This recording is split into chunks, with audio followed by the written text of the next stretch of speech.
শেষ অংশ, মানে সম্ভাবনা চলক ও তার বিভাজনের শেষ পর্ব, মানে দীর্ঘ উত্তরধর্মীর অঙ্কগুলো নিয়ে। ইতিমধ্যে তোমরা নিশ্চয়ই সংক্ষিপ্ত পর্যন্ত যে অঙ্কগুলো আমি বাকি রেখে দিয়েছিলাম, তোমাদের করতে বলে দিয়েছিলাম, সেগুলো নিশ্চয়ই করে নিয়েছো।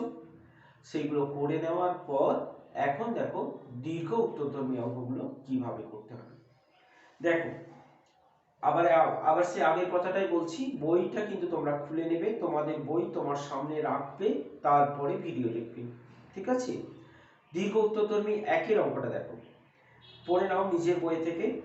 একটি যোগশূন্য পাশা একবার গড়িয়ে দেওয়া হলে একজন ব্যক্তি প্রাপ্ত যুগ্ম সংখ্যার সমপরিমাণ অর্থ লাভ করে, প্রাপ্ত অযুগ্ম সংখ্যার সমপরিমাণ অর্থ হারায়।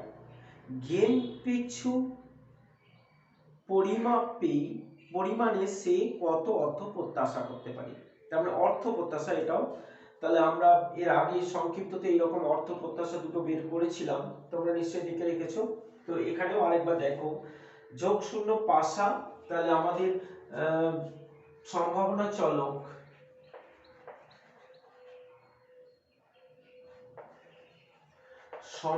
চলক যদি x হয়, তাহলে x এর মান বুঝতেই পারছো 1 2 3 4 5 and 6।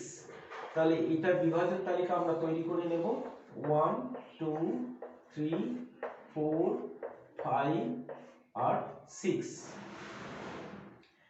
তো প্রত্যেকেরই সম্ভাবনা আমরা জানি, সব 1/6 1/6 1/6, সমস্ত সম্ভাবনা হচ্ছে 1/6। আর যেহেতু আমাদের অর্থ প্রত্যাশা চেয়েছি, তাহলে আমরা বাড়িয়ে দেবো আরেকবার, প্রাপ্ত অর্থ টাকাতে আমরা কত হচ্ছে দেখে নেব। বলেছে যুগ্ম সংখ্যার সমপরিমাণ অর্থ লাভ করে, কিন্তু অযুগ্ম সংখ্যার সমপরিমাণ অর্থ হারায়। তাহলে এটা অযুগ্ম সংখ্যা, তাহলে অযুগ্ম সংখ্যার সমপরিমাণ অর্থ হারায়, তাহলে এটা -1, এটা 2, এটা -3, এটা 4, এটা -5, এটা 6। তাহলে প্রাপ্ত অর্থের প্রত্যাশা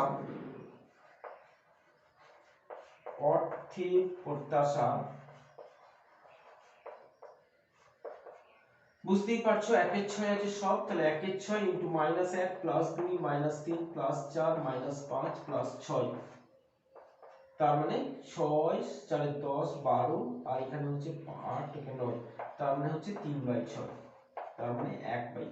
এই হচ্ছে আমাদের প্রাপ্ত অর্থের প্রত্যাশা। বুঝে গেছে নিশ্চয়ই? দীর্ঘ 1। তারপরে দেখো দীর্ঘ 2 এরটা পড়ে নাও আগে। একজন জুয়ারি দুটি ঝোঁকশূন্য ছক্কা করিয়ে দেয় এবং 2 টাকা হারাতে হয় যদি একটিও 6 ফেলতে না পারে। 4 টাকা লাভ করে যদি একটি 6 ফেলে, 10 টাকা লাভ করে যদি দুটোই 6 ফেলে। তাহলে এখানে 6 এর উপর আমাদের লাভ ক্ষতি নির্ভর করছে। তাহলে এখানে আমরা সম্ভাবনা চলকটার মান 6 এর সংখ্যাকে ধরে নেব। তাহলে 6 এর সংখ্যা বা 6 পড়ার সংখ্যা, 6 পড়ার সংখ্যাটা হচ্ছে আমাদের সম্ভাবনা চলক x। তাহলে এখানে x এর মান কি হবে, দুটো আছে, তাহলে 0 1 আর 2। তাহলে আমাদের সম্ভাবনা বিভাজন দীর্ঘ 2 বলছি, সম্ভাবনা বিভাজনের মান আমরা বের করে নেব। তাহলে px এর মান কিভাবে পাবো, 0 মানে হচ্ছে কোনো 6 পড়েনি। তাহলে এখানে মোট নমুনা বিন্দু সবসময় পাশে এটা আমরা করে রাখবো, মোট নমুনা বিন্দুটা আমাদের হচ্ছে 6 স্কয়ার মানে হচ্ছে 36। তো কোনো 6 থাকবে না কটা জায়গায় সেটা আমাদের দেখতে হবে। তো 6 থাকবে কটা জায়গায় এটা আমরা আগে দেখে নেব। 6 থাকবে কটা জায়গায়, দেখো দুটো 6 এক জায়গায়, 6 1 6 2 6 3 6 4 6 5, এই জায়গাগুলোতে 6 থাকবে। তাদের মধ্যে এই কোটা আবার ডাবল হয়ে যাবে, 1 6 2 6 3 6 4 6 5 6। তার মানে এই 5টা দুবার হচ্ছে, মানে 10টা 11টা জায়গায় 6 থাকছে, বাকি জায়গাতে নিশ্চয়ই 6 থাকবে না। তাহলে মোট 36টার মধ্যে এই 11টা জায়গাতে 6 আছে। তাহলে 6 নেই কতগুলো জায়গায়, 36 - 11 মানে হচ্ছে 25টা। তাহলে এটা হবে 25/36 হলো। 1 মানে হচ্ছে একটা 6, তাহলে একটা 6 আমরা দেখতেই পেয়েছি এই কটা জায়গাতে একটা 6 আছে, তাহলে একটা 6 কটা জায়গায় রয়েছে, পাঁচটা পাঁচটা 10টা জায়গায়, তাহলে এটা হবে 10/36। আর দুটো 6 আমাদের রয়েছে একটা জায়গাতেই, তাহলে 1/36। এই হলো সম্ভাবনা বিভাজন তালিকা। যেহেতু আমাদের এগুলোতে বলছে যে অর্থের প্রত্যাশা নির্ণয় করো, তাহলে এখানে প্রাপ্ত অর্থের আরেকটা ঘর করে নেবে, প্রাপ্ত অর্থ টাকায়। তখন আমাদের সম্ভাবনা চলকটা বাদ দিয়ে প্রাপ্ত অর্থের সঙ্গে সম্ভাবনার মধ্যকটা বের করতে হবে বা গাণিতিক প্রত্যাশা বের করতে হবে। তো কি বলেছে দেখো, 2 টাকা হারাতে হয় যদি একটাও 6 না ফেলতে পারে, তাহলে এই জায়গাতে একটাও 6 পড়ছে না, 2 টাকা হারাতে হয় মানে -2 টাকা। আর একটা 6 যদি পড়ে তাহলে 4 টাকা সে পায়, আর যদি দুটো 6 পড়ে তাহলে 10 টাকা পায়। তাহলে এখান থেকে প্রত্যাশাটা বার করতে হবে। নিশ্চয়ই পারবে প্রত্যাশা, তাহলে গাণিতিক প্রত্যাশা হচ্ছে -2 ইনটু এটা প্লাস 4 ইনটু এটা প্লাস 10 ইনটু এটা, যা হবে তাই। ঠিক আছে, ওইখানে প্রশ্নটা দেখো, প্রদত্ত শর্তে তার গেম খেলা উচিত কিনা। তো এখানে প্রত্যাশাটা বের করে দেখবে 50 40 10 50 জিরো হচ্ছে, তাহলে প্রত্যাশা জিরো, তার মানে সে লাভও করতে পারছে না ক্ষতিও করতে পারছে না। তাহলে লাভ ক্ষতি যখন হচ্ছেই না, প্রদত্ত সাথে গেম খেলা উচিত কিনা জিজ্ঞেস করেছে, তো তার যখন লাভ বা ক্ষতি কিছুই হচ্ছে না, তাহলে সে ইচ্ছা করে খেলতে পারে, তাই না? আমি তো তাই বলবো যে তার যদি ইচ্ছাই থাকে খুব, যেহেতু তার কোনো লাভ ক্ষতি হচ্ছে না, তাহলে আমরা বলবো ইচ্ছা করলে সে খেলতে পারে। আর যদি ক্ষতি হতো তাহলে বলতাম নিশ্চয়ই খেলা উচিত নয়, আর লাভ হলে কি বলতাম খেলা উচিত। তাহলে উচিত কিনা জিজ্ঞেস করেছে, যেহেতু তার লাভ ক্ষতি হচ্ছে না, আমি তো বলবো তার ইচ্ছা হলে সে খেলে নিতে পারে একবার। ওকে, তারপরে দেখো দীর্ঘ 3 নম্বর, এ আর বি একটা গেম খেলে যাতে তারা একজনের পর একজন 4টে ঝোঁক শূন্য মুদ্রা একসঙ্গে নিক্ষেপ করে। 4টে ঝোঁক শূন্য মুদ্রা এ নিক্ষেপ করে, তখন সে এইচ টাকা পায়, যেখানে এইচ দ্বারা প্রাপ্ত হেডের সংখ্যা প্রকাশিত হয়। মানে বুঝিয়ে দিল যে যত গুলো হেড পড়বে তত টাকা সে পাবে। তাহলে এখানে হেডের সংখ্যার উপর নির্ভর করছে, তাহলে হেডের সংখ্যাকে যদি আমরা এখানে সম্ভাবনা চলক ধরি, হেডের সংখ্যাটা হচ্ছে x এর ক্ষেত্রে। আমরা এখন a অঙ্কটা করছি, পরে b টা করব। তাহলে সম্ভাবনা চলক x এর মান হবে, যেহেতু 4টে 1 2 3 0 1 2 3 4, px এর মান যখন কোনো হেড পড়ছে না, মানে 4টি টেল, এটা আমরা জানি এক জায়গায় থাকে, এখানে মোট নমুনা বিন্দু হবে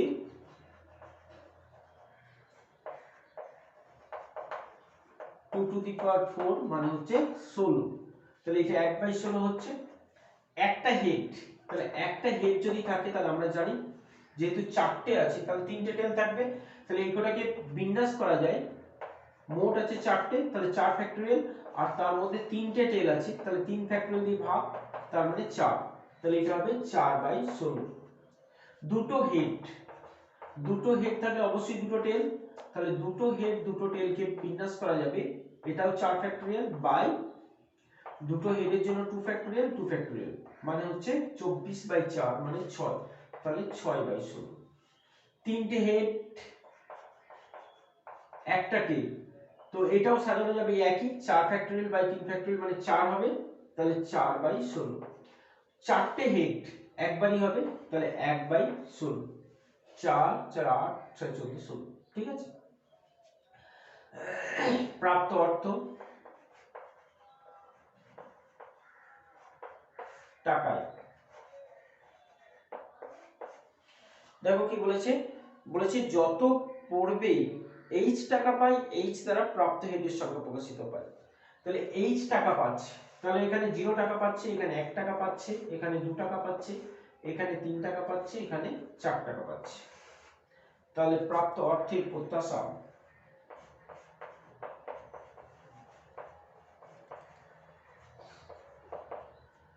zero plus 4/16 plus 12/16 plus 12/16 plus 4/16, তার মানে কত হচ্ছে 12 12 24, 24 28 32/16, তার মানে 2 টাকা তার প্রাপ্ত প্রত্যাশা, 2 টাকা। ঠিক আছে, তাহলে এটা হলো এ এর প্রত্যাশা 2 টাকা হলো। ওখানে আরো একটা প্রশ্ন আছে, বি তার নিক্ষেপে 4টে হেড অথবা 4টে টেল ফেললে কে টাকা পায়, অন্যথায় কিছু পায় না। তাহলে এখন আমরা বি এর ক্ষেত্রটা দেখব। তাহলে এ এর ক্ষেত্রে আমাদের হলো 2 টাকা লাভ।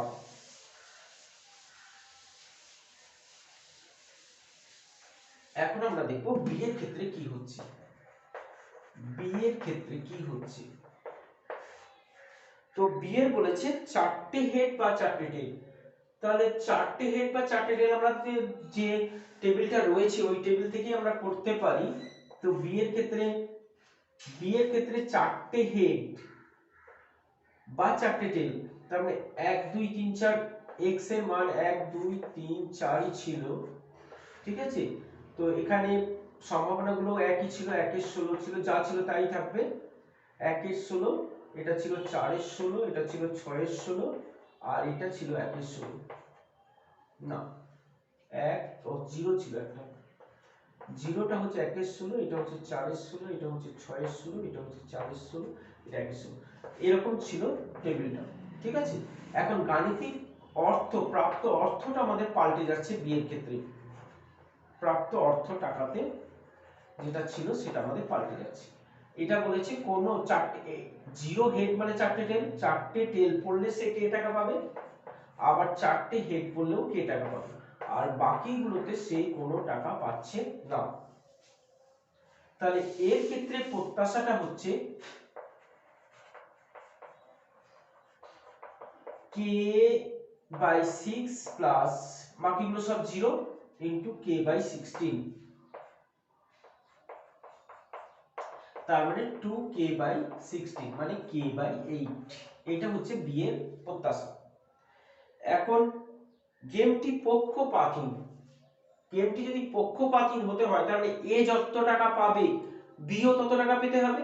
তাহলে এ পেয়েছে 2 টাকা, তাহলে বি ও যদি 2 টাকা পায়, তার মানে k/8, শর্ত হচ্ছে k/8 সমান হচ্ছে 2 টাকা, তার মানে k হচ্ছে 16, তার মানে 4টে টেল পড়লেও তাকে 16 টাকা দিতে হবে, 4টে হেড পড়লেও 16 টাকা দিতে হবে, তবে গেমটা হবে পক্ষপাতহীন। ঠিক আছে, তারপরে দেখো 4এরটা পড়ে নাও বইটা আগে। 99 টাকার একটা প্রাইজের জন্য এ বি দুজনাই খেলে। তো প্রথমে এ চালছে, যদি 3 ফেলতে পারে তাহলে এ জিতলো, যদি না পারে তাহলে আবার বি, তারপর আবার এ, তারপর আবার বি, এইভাবে চলতে থাকবে। তো এরকম অসীম সংখ্যক খেলাটা হতে পারে। তো এই ক্ষেত্রে আমরা সম্ভাবনা, তাহলে এ মানে 3 যে ফেলাতে পারবে সেই জিতবে, তাহলে 3 পড়ার সম্ভাবনা হচ্ছে 3 পড়ার একটা পাশা একবার চালার ক্ষেত্রে 3 পড়ার সম্ভাবনা হচ্ছে আমরা জানি 1/6, আর 3 না পড়ার সম্ভাবনা হচ্ছে 5/6। এখন এ এর জেতার সম্ভাবনা,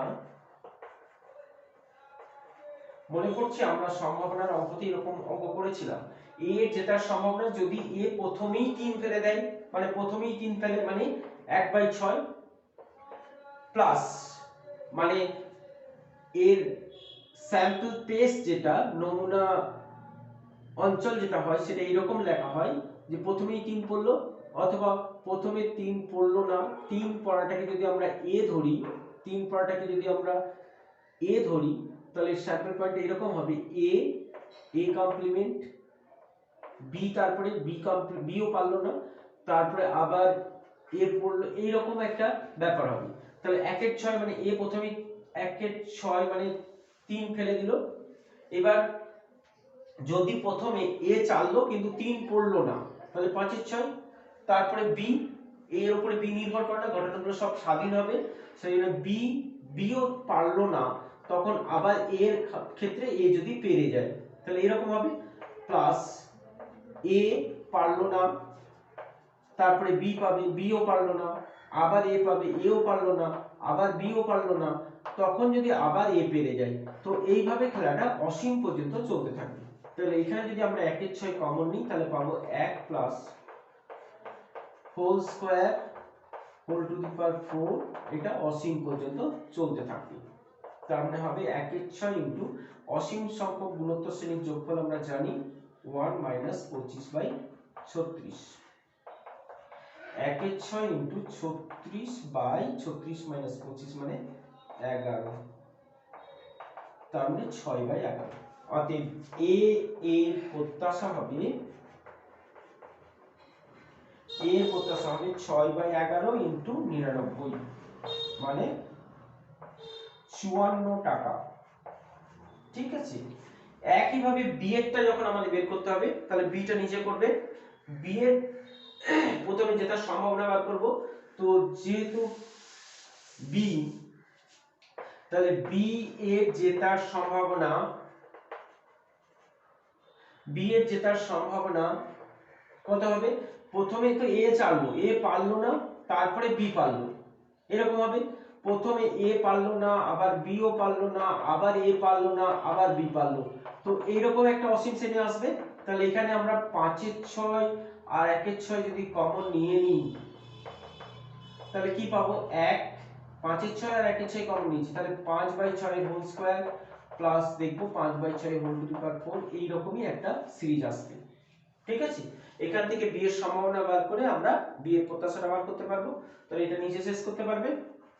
ওকে, ঠিক আছে। তারপরে 5 এর 6 অঙ্কগুলো সব নিজে করে নেবে, খুব সহজ অঙ্ক। 7 এরটা একবার দেখে নাও, আমি একটু বলে দিচ্ছি, তারপর তোমরা নিজেরা করবে।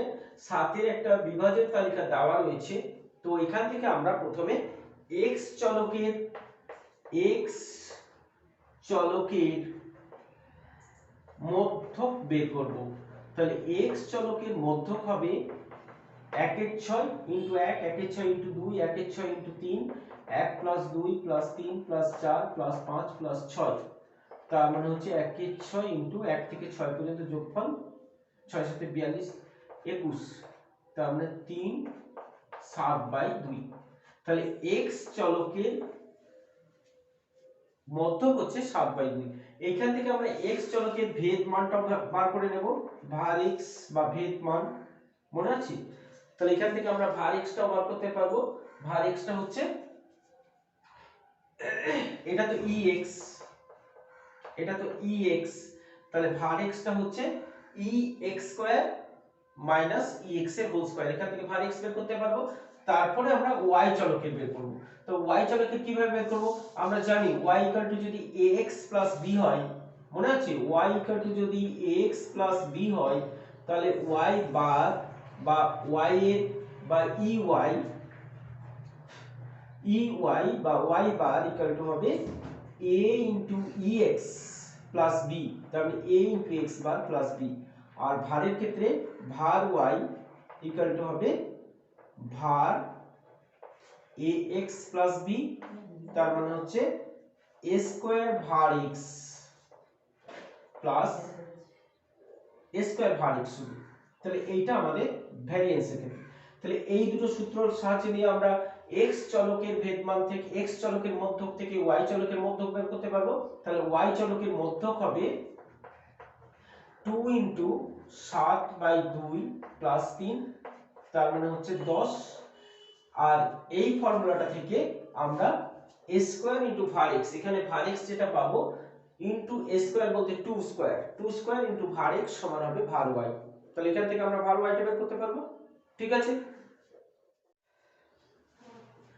তারপরে দেখো 8 এরটা বলেছে যে x আর y ভারগুলো বলে দিয়েছে। তাহলে ভার x সমান বলে দিয়েছে k, ভার y সমান বলে দিয়েছে 2, ভার y সমান হচ্ছে 2, আর z ইকুয়াল টু বলে দিয়েছে 3y - x, দিয়ে বলেছে ভার z সমান বলে দিয়েছে 25, দিয়ে বলেছে k এর মান নির্ণয় করো। তাহলে আমরা লিখতে পারি যে var z ইকুয়াল টু, এখানে একটা ফর্মুলা আমরা শিখেছিলাম যে var ax plus by equal to হচ্ছে a square var x plus b square var y, b square var y, এটা ফর্মুলা। ঠিক আছে, তাহলে এই ফর্মুলাটা যদি এখানে লাগাই, যেহেতু এটা মাইনাস আছে, তাহলে এখানে আমরা লিখতে পারবো 3 স্কয়ার var y প্লাস, কিন্তু এটা প্লাস, এটা মাইনাস, এরকম ভাবে আমরা লিখতে পারবো যে প্লাস মাইনাস 1 ইনটু x, মানে a y b x। ঠিক আছে, তাহলে এটা b y, তার মানে এটা হচ্ছে মাইনাস 1 এর হোল স্কয়ার প্লাস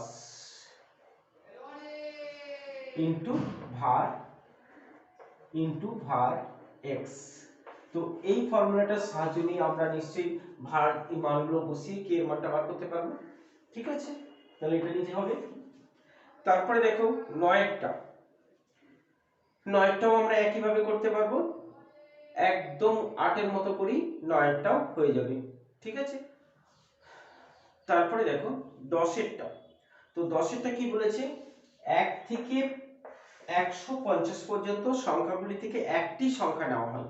তাহলে 1 থেকে 150 পর্যন্ত সংখ্যাগুলির মধ্যে থেকে একটি সংখ্যা নেওয়ার ঘটনা, 1 থেকে 150 এর মধ্যে একটি সংখ্যা নেওয়ার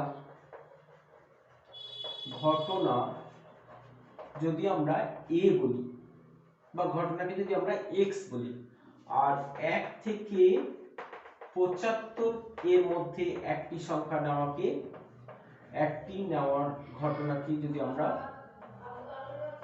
y বলি, তাহলে px, মানে x ঘটনা ঘটার সম্ভাবনা হবে 1/150, আর py মানে 1/100, 1/75। ঠিক আছে, এখন 1 ঘটনা ঘটার সম্ভাবনা 1/150, 2 এরও 1/150, 3 1/150, 4 ওঠার সম্ভাবনা হচ্ছে 1/150। তাহলে এখান থেকে আমরা ex, মানে এই মধ্যকগুলোর, এদের মধ্যক যদি বের করি, এই চলকগুলোর যদি মধ্যক বের করি, এই চলকগুলোর যদি মধ্যক বের করি, তাহলে কি হবে, 1 × 150 প্লাস 2 × 150 প্লাস 3 × 150 প্লাস 4 × 150, তার মানে 150 × 1 প্লাস 2 প্লাস 3 প্লাস 150 হবে, তাই না? তাহলে 1 থেকে 150 পর্যন্ত যোগফল 150 × 151/2, তাহলে এইটা হবে আমাদের 151/2। আর যদি আমরা ey বের করি, তাহলে কি পাবো, একই ভাবে পাবো 1/75 ইনটু 1 প্লাস 2 প্লাস 3, 75 পর্যন্ত যোগফল, তার মানে 75 প্লাস ইনটু 76/2 ইনটু 75, তার মানে 76/2, মানে 3 2 6 38 হলো। এখন আমাদের প্রশ্নটা আছে প্রাপ্ত সংখ্যা দুটির গুণফলের প্রত্যাশিত মান, মানে ex * ey, কারণ আমরা জানি exy সমান হচ্ছে ex * ey। এটা আমরা একটা উপপাদ্য থেকে পেয়েছি, দেখবে বইটা একটু পিছিয়ে গেলেই দেখতে পাবে যে exy সমান হচ্ছে ex * ey, তার মানে হচ্ছে 151/2 ইনটু 38, তার মানে 19 আর 151, 19 একে 19, 5 19 95, 96, আর 19 একে 19 আর 9 হচ্ছে 28। এটাই হবে আমাদের গুণফলের প্রত্যাশা। ঠিক আছে, তাহলে আজকে এই পর্যন্তই রইল, আমরা পরের ভিডিওতে নতুন চ্যাপ্টার শুরু করব। ঠিক আছে, এর মধ্যে কিন্তু এগুলো খুব সুন্দরভাবে করে নেবে, কোনো সমস্যা থাকলে জানাবে। ঠিক আছে।